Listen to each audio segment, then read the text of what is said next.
संयुक्त राष्ट्र से लेकर समंदर तक पिट रहा है पाकिस्तान। अब ये नोटिस किया होगा आपने कि दुनिया में दो किस्म के लोग होते हैं, एक जो पिटते हैं और दूसरे जो पीटते हैं। और लोगों की तरह ही देशों की किस्मत में भी ऐसा ही होता है। इजराइल के बारे में अक्सर ऐसी खबरें सामने आती रहती हैं कि उसने ईरान में मिसाइलें गिरा दी, गाजा में बम गिरा दिए, जबकि पाकिस्तान के बारे में खबरें क्या आती हैं? खबरें आती हैं कि भारत ने आतंकी अड्डों और एयरबेसों को उड़ा दिया, ईरान ने धमका दिया, अफगानिस्तान ने हड़का दिया। अब पाकिस्तान की किस्मत में ही पिटना लिखा है, तो क्या कर सकता है कोई? यूएन में भारत के हाथों लताड़े जाने के बाद अब इजराइल ने पाकिस्तानी जहाज को ड्रोन से उड़ा दिया है। क्या है पूरा मामला, देखिए इस रिपोर्ट में। यूएन से लेकर यूएस तक, क्रिकेट से लेकर कश्मीर तक, पाकिस्तान जब जब भारत से उलझता है तगड़ी मुंह खाता है, लेकिन पाकिस्तान है कि मानता ही नहीं है। फिर बेइज्जती होने पर मुंह उठाकर खड़ा हो जाता है। लेकिन इस बार तो कमाल ही हो गया। भारत के विदेश मंत्री एस जयशंकर ने यूएन में अपने भाषण में एक बार भी पाकिस्तान का नाम नहीं लिया, लेकिन पाकिस्तान ने यूएन की महासभा में भारत से राइट ऑफ रिप्लाई मांगा।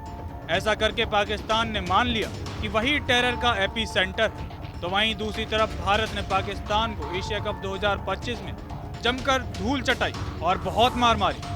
लेकिन इस सब के बीच इजराइल ने खेल कर दी। दरअसल पाकिस्तान और सऊदी अरब ने हाल ही में डिफेंस डील की थी, जिसके मुताबिक दोनों में से किसी भी देश पर हमला दूसरे देश पर हमला माना जाएगा। इस डील के बाद पाकिस्तान ने सऊदी को न्यूक्लियर हथियार देने तक की बात कह डाली थी। इन सब बयानों से पाकिस्तान ने बेवजह इजराइल से अपनी दुश्मनी को बढ़ा दिया। भारत से पिटने का दर्द अभी ताजा ही था कि अब इजराइल से पिटने की खबर सामने आई। खबर है कि इजराइल ने पाकिस्तान के एक जहाज पर हमला कर दिया। जहाज लाल सागर में था, तभी ये हमला हुआ।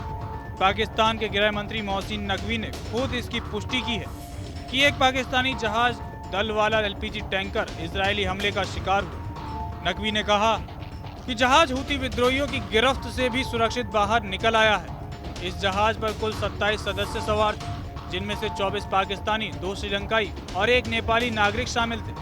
मीडिया रिपोर्टों के मुताबिक 17 सितंबर 2025 को ये जहाज रास अल ईसा पोर्ट पर खड़ा था, जो वर्तमान में हूतियों के नियंत्रण में है। इसी दौरान इजराइल के एक ड्रोन ने टैंकर को निशाना बनाया। हमले में जहाज के एलपीजी टैंकों में से एक जोरदार धमाका हुआ, लेकिन चालक दल ने आग पर काबू पा लिया और सभी की जान बच गई।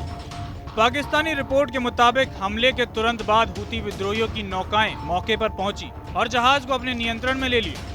चालक दल को कई दिनों तक जहाज पर ही बंधक बनाकर रखा गया। स्थिति बेहद गंभीर थी और उम्मीद धीरे धीरे कम हो रही थी। मोहसिन नकवी ने एक्स पर पोस्ट में कहा कि पाकिस्तान सरकार ने अपने नागरिकों की सुरक्षित वापसी के लिए दिन रात प्रयास किए। उन्होंने ओमान में पाकिस्तानी राजदूत नवीद बुखारी, सऊदी अरब और सुरक्षा एजेंसियों की टीमों का आभार जताया। इससे साफ है कि क्राइसिस से निपटने में पाकिस्तान ने सऊदी की भी मदद ली होगी। नकवी ने लिखा, टैंकर और उसका चालक दल अब सुरक्षित और यमनी जल क्षेत्र से बाहर निकल चुका है। पाकिस्तान सरकार लगातार सऊदी अरब और ओमान जैसे देशों से गुहार लगा रही थी कि उसके नागरिकों को सुरक्षित बाहर निकाला जाए। रिपोर्ट्स के मुताबिक एक तरफ इजराइल और दूसरी तरफ हूतियों के बीच पाकिस्तान फंस गया। उसने इस रेस्क्यू मिशन को जटिल बना दिया। इस हमले ने एक बार फिर वाणिज्यिक जहाजों की सुरक्षा पर लाल सागर में गंभीर खतरा साबित कर दिया है। लिहाजा हर किसी से पिटना अब पाकिस्तान की नियति बन चुकी है और इसकी वजह खुद पाकिस्तान ही है। लेकिन सुधरने को वो तैयार नहीं है, इसलिए बार बार अंजाम भुगतता है। और इजराइल ने पाकिस्तान के जहाज पर हमला करके एक लिमिटेड स्ट्राइक करके अपनी मंशा एकदम साफ कर दी है। तो ऐसे में सवाल है कि क्या अब इजराइल के निशाने पर पाकिस्तान आ चुका है? इसका जवाब आप हमें कमेंट सेक्शन में जरूर दें।